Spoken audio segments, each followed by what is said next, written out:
So that's what I liked about her was the communication thing was, she did communicate and say, here are the questions that I had. And this was number 2? Person number 2? Yeah. Okay. Yeah. They both sound pretty good. I know. So that's where I'm kind of going, okay, well, I think I could nail it with both of these people.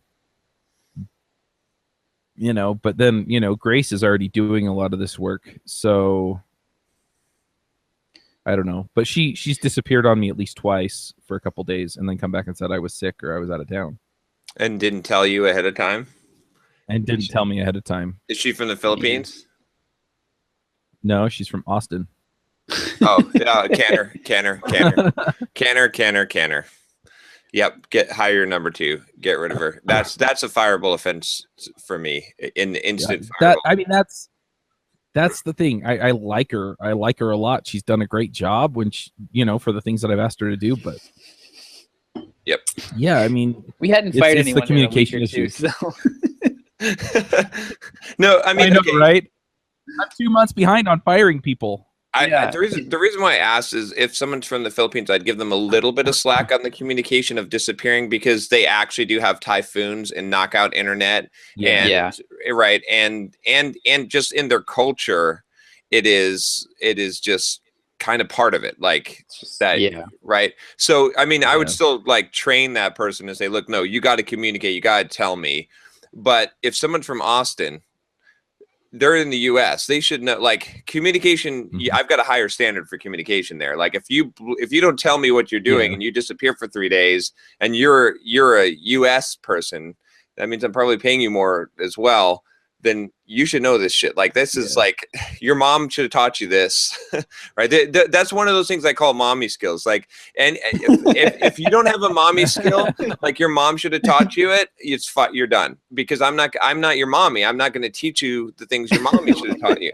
Like you wanted me, like you can't edit videos. I'll train you on technical skills, like any of that stuff. But mommy skills, no. Yeah. We're retitling your book, John. Mommy skills for 10 things your mommy should have taught you.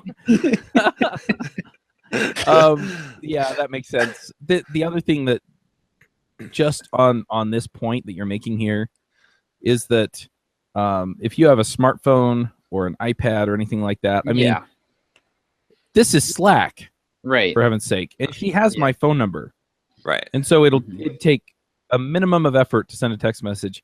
Hey, blah, blah, blah. And one of the times when she was sick was the first day of freaking DevOps Remote Conf. Yeah. And so I'm like, can you do this and this? And then I never hear back. So then I wind up doing it. And then it's like, do you still need me to do it? And I'm like, this is way too late. All right. Well, here's a great, and this is a great time to do it too, because you just had another incident. And it was like to have that happen on the first day of a big event like that for you is a pretty big deal. Yeah. And you've invested a lot in the hiring and getting down to these 2 candidates at this point for the other process. So you might as well capitalize on that investment at this point. So, yeah, that's it. I mean, it's like, well, and the reason why I know some people get really upset when I talk about the mommy skills, but the thing is like this is I'm sticking to this, and I'll tell you why. Because you just cannot, like, if someone lacks one of the mommy skills, it doesn't improve. It doesn't matter because at some point their mom said, clean up your room, blah blah blah, right? And they've already been told and chastised all their life about this thing, and they haven't fixed it. So you doing it isn't going to fix it, right? It's like technical skills you could train, but if someone lacks communication skills or they lack the presence of mind to show up or do what they committed to or to inform you, or any of that stuff, or they're tardy all the time, they're just it's a ingrained, it's part of their DNA. It's how they live their life. And I'm not saying it can't possibly change, but it's like one of those things that it's not going to come out easy. It's not going to change easy. And it's going to be an internal motivation that's going to cause that kind of a change. So those are that's like a red flag for me. It's like, there's nothing that you can do. I mean, you could chastise her, right? And you could be like, look, you cannot disappear. You have to tell me when you're, and it'll be good for 2 weeks or 3 weeks. And then that old habit will kick back in. And then, disappear or not showing up or being late and communication drop off. And but I mean, I can kind of see a little bit because I hired her on Upwork, and I wasn't, I didn't take her on a sort of a full-time deal, but she knew the conference was coming up because she set everything up for the speakers. And that's really where things fall down for me is it's, look, I get it. I'm not your boss, but, at the same time, in the traditional sense anyway. But yeah, you knew that this was coming up, and you knew I was going to be extra busy these days.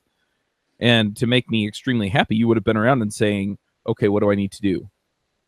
So, yeah, that makes sense. Plus the stress. I mean, one of the main reasons why you're doing this is like, if you free up the stress from you will have more creative energy to be able to do things that will move the business forward to make more money. And so that's and that's the thing, even if they get the same amount of work done, if you have to stress about them showing up or manage them in any significant way, that nullifies the effect, because they're not going to do the thing. Like, you're going to do the $1,000 an hour work. They're not. Well, so that's the kicker, right? Is that for the most part, 90% of the levers they have are to keep going what I already have going.